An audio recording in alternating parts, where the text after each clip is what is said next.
The year is 2020, and in Dickinson, Texas, a group of astronauts is having a party with their loved ones to celebrate that they'll be leaving on the first mission to Mars soon. Woody and his wife Terry are happy that they'll be working together, while Phil is trying to score with any woman that will pay attention to him. Luke tries to cheer up his son, who isn't very happy about the fact his dad will be leaving for so long. Jim also comes to the party, although he's a bit late, and he, Woody, and Luke end up discussing the mission together. Jim is actually the most accomplished pilot among them, and the Mars mission had originally been his, but because of his wife's illness he had to interrupt preparations for the flight and Luke took over. Luke feels guilty because this had been Jim's dream, but Jim wishes them the best of luck. When nobody else is looking, Jim leaves a footprint on the sandbox, imagining it's Mars. 13 months later, the crew has landed on Mars. A remote control robot wanders around the planet, collecting information with its camera. Suddenly, the team spots a mysterious bright white formation 16 kilometers from their location, and analyzing it reveals it's not volcanic ash, but something more like ice. After reporting it to the International Space Station, they set out to investigate. Meanwhile, at the Mars Expedition Control Center, Jim and the rest of the crew watch a video feed from the team on Mars, hearing Luke explain that this mysterious phenomenon may be a groundwater discharge, which means they may have found a way to settle on the planet. Back to the team on Mars, they're arriving at the anomalous occurrence when suddenly, they begin to hear a strange low sound, which they mistake for interference from the rover. As they get closer to the mountain, the astronauts turn on the radar, which shows the presence of metal under the entire mountain. The team decides to check the formation again by increasing the radar power, but now the signal gets interrupted and there's complete silence, which leaves them very confused. All of a sudden, a giant whirlwind begins to rise around the mountain, shockingly chasing the astronauts as if it knew what it was doing. The whirlwind captures the astronauts as rocks fly up into the air, smashing into people while the whirlwind sucks everything in its path. When the vortex finally subsides, it reveals that the mysterious mountain is a huge humanoid face. As a result of this incident, the space station detects an extremely powerful burst of energy and the crew has a meeting to decide what to do. Woody, Terry, and Phil also arrive at the station, and while they're told about what happened, a faint signal comes in from the Mars 1 mission camp, which means some of the crew survived after all. The crew turns on the distress call and finds a recording from Luke, who confusedly describes what happened to his crew, explaining he's the only survivor before the transmission abruptly ends. It seems the incident knocked out all the computers and they can't contact Luke again, so the only chance to find out what happened and try to help Luke is to send a Mars 2 mission to him. At that moment, Phil realizes that the Saturn research satellite is passing through Mars orbit and can be reprogrammed to explore. Commander Ray points out that a launch isn't possible until 8 months later. Jim reveals he has a plan. He's already done the calculations and figured out that they can fly out sooner by reducing the ship's load and taking more fuel. Ray doesn't think it's a good idea, but Jay proves that it'll work because he was the one who developed the evacuation plan for the Mars mission, and when he's backed up by Woody, Ray gives them permission to proceed. Afterward, Woody and Ray discuss who will join the team. Woody wants Jim to be the co-pilot, but Ray is against it because Jim hasn't been cleared to fly since he didn't take the few remaining psychological tests after losing his wife. However, Woody insists until Ray approves. The Mars 2 takes off without any issues just as Jim promised, and weeks pass until they've been traveling for 174 days. Out of boredom, Phil makes a model of his ideal woman's DNA out of candy, which Jim ruins by eating some of it. Now Phil thinks it must be the DNA of a frog. At that moment, Woody observes a dust storm on the screen that is heading straight for the Mars 1 expedition camp, so he tells Jim that they'll have to speed up to move ahead of schedule or the storm will cover the whole planet for an entire year. When data from the satellite finally arrives, they discover that the Mars 1 ship is intact and in the area there are 3 graves, meaning Luke may still be alive. As they scan the site for radiation levels, they see a strange interference on the screen, and Woody notices that the earthquake that happened 6 months ago couldn't have caused this. However, Jim is sure it wasn't an earthquake. Moments later, Ray gives them permission to land, but first Jim takes a moment to remember his wife by watching old videos. Landing on Mars had actually been her dream because she was sure there's something unfathomable there, so now Jim intends to get those answers she wanted. With only an hour to go before the ship enters Mars orbit, the astronauts check all systems and procedures. While Phil's entering the necessary data on the screen, suddenly a micrometeoroid cloud strikes the ship, shattering the glass and injuring Phil in the arm. They also discover a malfunction in the primary system and that the pressure is dropping from a hole in the ship's hull. Woody quickly finds it and fixes it in seconds, but the air pressure keeps dropping, which means there are more holes in the ship and complete decompression is minutes away. Woody decides to go outside, but in such a large ship, it's almost impossible to find the damaged area. Suddenly the crew members get an idea. They open a liquid package and let the substance float up, immediately coming out of the hole. The ship's pressure is already getting too low and Jim feels sick to the point of losing consciousness, but luckily Woody fixes the hole just in time and the pressure finally stabilizes. Woody wants to inspect the entire hull in case there are any scratches left, but by this point, the ship is ready to go into orbit, so Woody must hurry back. Afterward, Phil starts the engine and turns on the fuel injection, But unfortunately Woody had been right, there's another breach in the engine's fuel line and some of the fuel leaks into space. Still unaware of the problem, the team begins the countdown and Phil prepares to press the start button. As the engine starts, the fuel ignites and damages the ship, causing the systems not to respond to commands and the engine can't be shut down. Now the ship begins falling through the atmosphere, meaning it'll burn up in 3 minutes. While they panic, the crew discovers that the supply module left in orbit by Mars 1 is only a kilometer away, so they suit up and go out on a spacewalk to try to reach it. Once outside, the crew discovers that the supply module isn't where they thought it would be because it's moving too fast, so Woody decides to use his rocket pack to fly to the module and attach a tether to it. However, the fuel quickly runs out and Woody is forced to switch to autonomous flight mode, dropping the propulsion.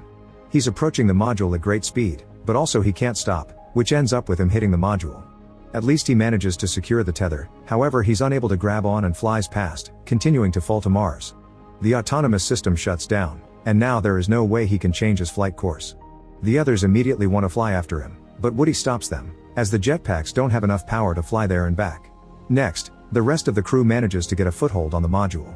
Terry is so desperate to save her husband that she disconnects her tether, ignoring Woody when he tries to talk her out of it. She launches her harpoon, and Woody reaches out, but unfortunately he is already too far away and the cable is half a meter short. Terry is about to fly a little closer and try again, but Woody knows that if she does that, she won't be able to return, so he tells her that he loves her before taking off his helmet, instantly dying. Terry is on the edge of a breakdown, but Jim helps her calm down.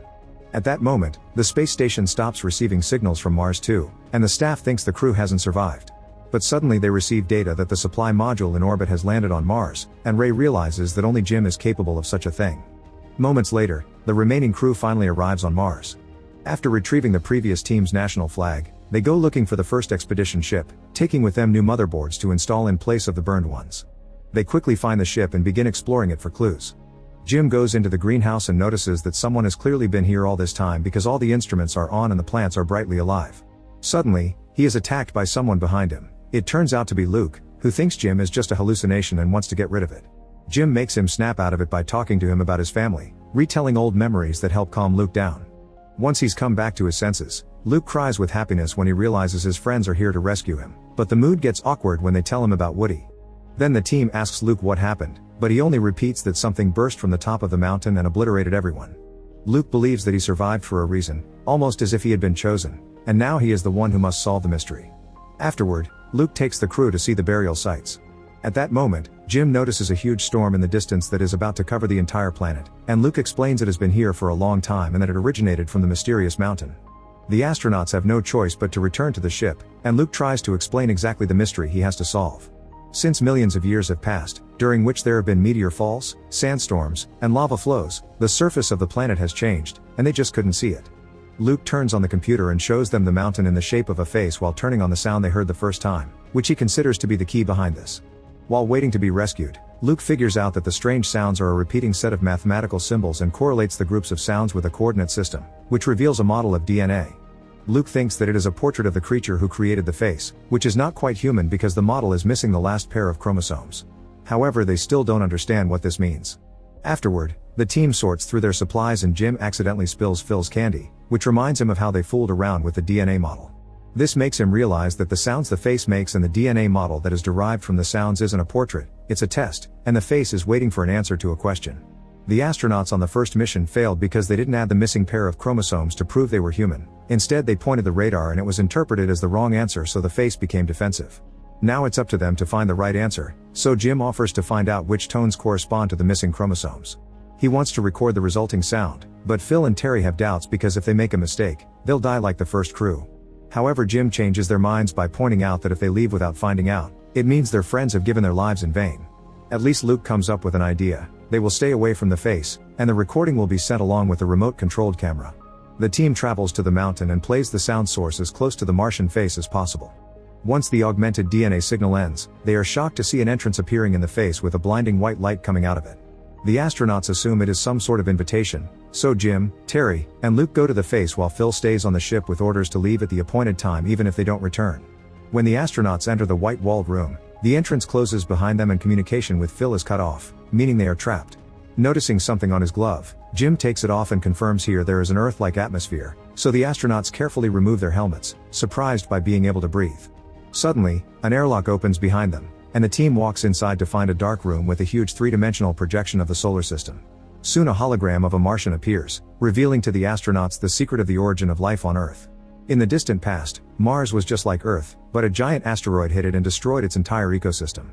The Martians went to another galaxy, but one ship was sent to Earth with their Martian DNA, which evolved to form life on our planet. This means it was the Martians who gave life to all mankind. After finishing watching the story, Jim, Luke, Terry, and the Martian hologram hold hands around a projection of Earth, which suddenly disappears and a white circle appears in its place before the Martian goes away too. At that moment, communication with Phil is restored, and he reports that the storm is intensifying so it could soon overwhelm the ship. The team realizes that a ship will also fly out of the face and the countdown has already begun, so they need to hurry.